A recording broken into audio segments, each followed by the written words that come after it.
দেখ বন্ধু, এটা ভালো না? হ্যাঁ, এটা ভালো। বন্ধু বন্ধু, আজকে কি হয়েছে জানিস? কি হয়েছে বন্ধু? আরে বন্ধু, আজকে আমার বাবা হাটে কুরবানির জন্য গরু কিনতে গেছিল না, তা হাটে সবচেয়ে বড় গরুটা আমাদের কুরবানির জন্য কিনে নিয়ে এসে। তাহলে তো বন্ধু অনেক টাকা দামের গরু না? হ্যাঁ বন্ধু, 10 লক্ষ টাকার গরু। 10 লক্ষ টাকার গরু? বন্ধু, আমরা তো অত বড় গরু কিনতে পারিনি।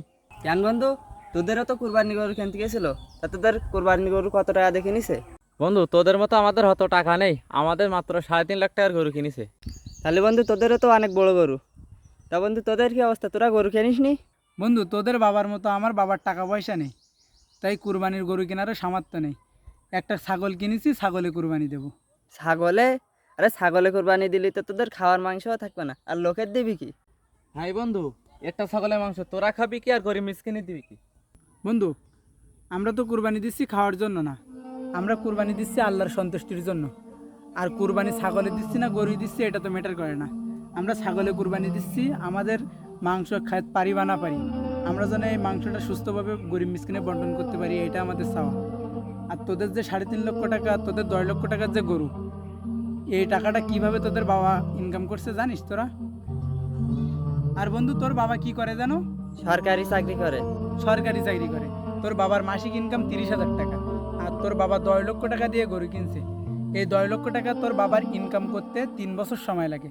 তাহলে তুই বুঝতে পারছিস 10 লক্ষ টাকা দিয়ে তোর বাবা কুরবানির গরু কিনছে, মানে এই টাকাটা কতটা হালাল। গত মাসে তোর বাবার কাছে যে সরকারি অনুদান আসছিল গরিব মিসকিনের দেওয়ার জন্য, সেই অনুদান কি তোর বাবা দিয়েছিল? দেয়নি। তোর বাবা সেই গরিব মিসকিনের টাকা দিয়ে আজকে 10 লক্ষ টাকা দিয়ে গরু কিনছে। এই গরু দিয়ে তোদের কি কুরবানি হবে? এই কুরবানি কি তোদের হালাল হবে? না, এটা হলো গরিব মিসকিনের টাকা দিয়ে কুরবানি করা। আর তোদের যে গরু কিনেছে, তোর বাবা তো 15,000 টাকায় বেতন পায়, তাহলে এত টাকা দিয়ে কিভাবে গরু কেনে? তোর বাবা ব্যাংকে টাকা রেখেছে, সেইখান থেকে ইন্টারেস্ট পায়, আর সেই ইন্টারেস্টের টাকা দিয়ে আজকে গরু কিনেছে। তাহলে তোর বাবা সম্পূর্ণ ঘুষির টাকা দিয়ে গরু কিনা, তাহলে এই গরু কি তোদের হালাল হবে? এই গরু দিয়ে কি তোদের কুরবানি হবে? আর আমাদের যে ছাগলের কথা বলছিস না, আমাদের 10,000 টাকা দিয়ে ছাগল কেনা থাকলেও সম্পূর্ণ টাকাটা পরিশ্রম করা টাকা দিয়ে। আর তোরা তো কুরবানির গরু কুরবানি করতেছিস খাওয়ার জন্য, আর আমরা মাংস খাওয়া হোক বা না হোক, আমরা যেন সুস্থভাবে গরিব মিসকিনে বন্টন করতে পারি, এটা আমাদের চাওয়া, ঠিক আছে? ওই জন্য আমরা বড় ছোট গরু কিনা ছাগল এটা আমরা দেখিনি। কষ্টে উপার্জিত টাকা যতটুকু আমাদের সামর্থ্য হয়েছে হালালভাবে কুরবানি দেওয়ার চেষ্টা করেছি। আর বন্ধু, কুরবানির জন্য বড় গরুর প্রয়োজন হয় না, টাকা যদি হালাল হয় না, তাহলে ছোট্ট ছাগলেও কুরবানি কবুল হয়।